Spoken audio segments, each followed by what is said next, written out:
Siapa sih yang nggak mau punya relationship yang oke, yang langgeng, yang tetap mesra sampai tua gitu ya. Nggak cuman bareng doang, tetapi barengnya mesra, enak, penuh cinta sampai akhir hayat. Semua orang juga mau, betul ya? Nah, tetapi teman-teman, nggak bisa terjadi begitu aja. Ada usaha atau effort yang perlu kita lakukan untuk membuat hubungan ini tetap langgeng. Nah, jadi teman-teman, rahasianya apa? Nah, apalagi di zaman sekarang ini gitu ya, yang dimana banyak perselingkuhan, banyak yang berceraian. Kita perlu tahu dan perlu belajar dari nenek moyang kita, kakek nenek kita kali ya, gitu, tentang bagaimana cara menjaga relationship ini oke sampai tua. So hari ini kita mau ngebahas tentang 10 rahasia relationship ini oke, langgeng, mesra sampai tua.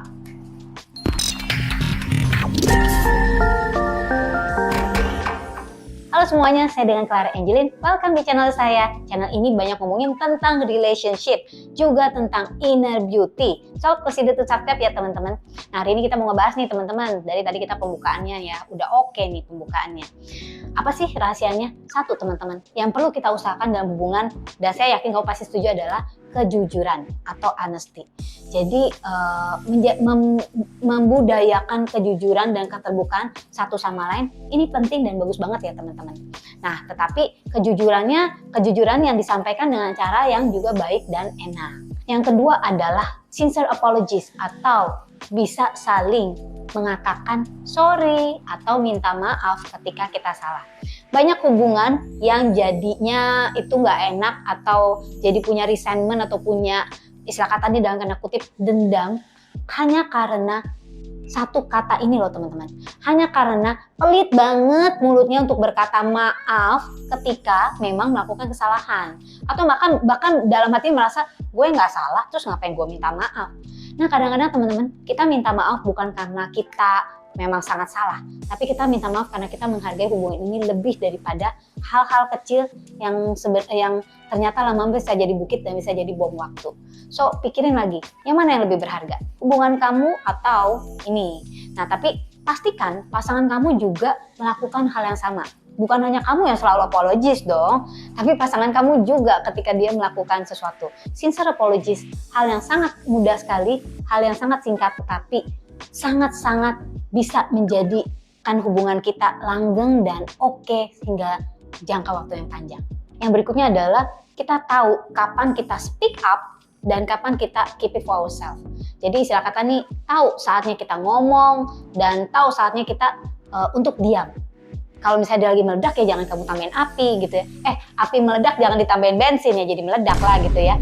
Jadi tahu kapan saatnya kita menutup mulut, tahu saatnya kapan kita membuka mulut, tahu saatnya kita menyampaikan perasaan-perasaan kita, dan tahu kapan waktunya kita menyimpannya untuk diri kita sendiri. Yang berikutnya adalah punya ekspektasi yang reasonable atau masuk akal. Jadi kita harus tahu diri juga di dalam ekspektasi kita dalam satu hubungan. Dan biasanya katanya nih hubungan itu hampir nggak mungkin semuanya mulus, nggak ada apa-apa. Tetapi kadang ada sedikit ya konflik kecil atau perselisihan, dan ya jangan berpikir bahwa ketika konflik atau perselisihan itu terjadi that's the end of our relationship. Nah itu childish ya teman-teman, tapi punya ekspektasi yang masuk akal terhadap hubungan itu, dan juga kenali pasangan masing-masing ya, bahasa cinta mereka itu apa sehingga kita bisa punya ekspektasi yang masuk akal, dan pastikan untuk mengkomunikasikan bahasa cinta masing-masing sehingga kita bisa tahu ekspektasi pasangan apa, ekspektasi kita apa, dan kita bisa punya titik tengahnya. Yang berikutnya adalah accountability atau bisa saling diandalin. Jadi kita perlu tahu ya sebelum kita memastikan dengan siapa kita mau berkomitmen, kita perlu tahu apakah orang ini bisa diandalkan, dan pastikan diri kamu juga bisa diandalkan. Jadi sebelum kamu mendapatkan orang yang tepat, pastikan kamu juga adalah orang yang tepat untuk mereka ini. Oke? Yang berikutnya adalah having healthy boundaries atau istilah kata nih punya batasan yang sehat untuk dalam hubungan ini. Jadi gini loh teman-teman, banyak orang yang di dalam hubungan tuh, apalagi kalau zaman dulu gitu ya, kita nggak ngerti soal boundaries. Artinya di dalam hubungan kita sudah melebur, saking meleburnya kita jadi kehilangan identitas. Saya ingin ingetin bahwa boundaries itu wajar dan masuk akal ya teman-teman. Boundaries itu adalah istilah kata tuh batasan yang kita berikan gimana jangan sampai kita dilanggar ya. Batasan ini misalnya nih, kamu ingin punya me time sendiri. Nah, jadi lakukan itu dan komunikasikan kepada pasangan kamu.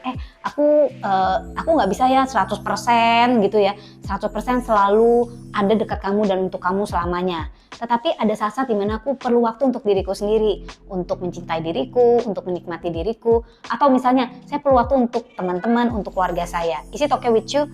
Tetapi ketika kita mengkomunikasikan, dan ini adalah hal yang wajar, pasangan yang baik pun mereka akan bisa mengerti dan juga memberikannya kepada kita. Jadi healthy boundaries itu seperti itu teman-teman. Nah yang berikutnya ini berhubungan teman-teman. Kalau di dalam having healthy boundaries kita menyampaikan apa sih keinginan kita dan batasan-batasan kita. Nah sebaliknya, poin berikutnya adalah kita juga harus menghormati boundaries pasangan kita. Nah jadi bukan cuma kita sendiri, tapi pasangan kita juga pasti punya. Misalnya, saya perlu ya punya waktu dengan teman-teman. Misalnya kadang-kadang aku kalau hari ini saya pergi badminton bareng, basket bareng. Nah kita sebagai pasangan juga harus menghormati dan menghargai hak dia untuk memiliki boundaries atau waktunya sendiri, untuk memiliki keinginan-keinginannya yang kalau dikomunikasikan dengan baik. Yang berikutnya adalah kita perlu sadarin dan kita perlu terbuka bahwa di dalam hubungan itu ada perbedaan-perbedaan. Nah, tetapi yang namanya hubungan, apalagi hubungan yang baik, perbedaan ini bukan menjadikan kita musuh satu sama lain, tetapi menjadikan kita saling melengkapi. Jadi jangan jadikan perbedaan ini adalah sebagai istilah kata jadi bubuk pedas di dalam hubungan, tetapi jadikan ini gula teman-teman, gula dan kopi ya. Satu pahit tapi ditambah gula jadi manis kan ya. Jadi kopi yang enak gitu ya, kopi espresso. Dan intinya kita bisa saling support walaupun kita berbeda. Jadi hubungan yang langgeng itu kita bisa saling support dan saling menghargai, saling mencintai satu sama lain walaupun ada perbedaan-perbedaan. Yang berikutnya adalah teman-teman, ini penting ya, dan ada bedanya. Berikan kepada orang lain apa yang mereka perlukan, bukan apa yang kita pikir mereka perlukan. Artinya gini teman-teman, pria dan wanita mappingnya beda ya. Pria itu pakai mappingnya misal Jakarta, yang wanita pakai mappingnya Bandung. Kalau kita mau memberikan sesuatu kepada pasangan kita, berikan sesuai dengan petanya mereka. Istilah kata gini nih, masing-masing orang punya kecenderungan bahasa cinta. Nah kalau teman-teman nggak ngerti yang namanya bahasa cinta, tonton video kita yang ini ya teman-teman, tentang 5 bahasa cinta. Ya sehingga kamu bisa mulai mengenal bahasa cinta diri kamu sendiri dan bahasa cinta pasangan kamu. Berikan kepada pasangan kita perhatian atau apapun yang dia perlukan sesuai dengan bahasa cinta dia. Sesuai dengan apa yang dia butuhin. Jangan berikan sesuai dengan bahasa cinta kita. Yang ada, ketika kita berikan sesuai dengan apa yang kita pikirin, padahal itu nggak tepat dengan apa yang dia mau atau apa yang dia butuhkan, dia akan merasa tidak dicintai. Dan itu juga sebaliknya. Yang terakhir teman-teman dan yang juga penting adalah integritas. Integritas dalam arti gini, kita pasangan sebagai pasangan adalah satu ya. Jangan gosip tentang pasangan kita atau orang yang masih kita sayang ya. Kecuali kalau kamu udah nggak mau sama dia, mau gosip ya terserah gitu ya. Karena ketika kita membicarakan apalagi hal-hal yang jelek ya, itu sama aja juga kita mencoreng muka kita sendiri. Jadi defend pasangan kita di depan orang lain. Ya, kecuali ya memang kamu bermaksud yang berbeda gitu ya.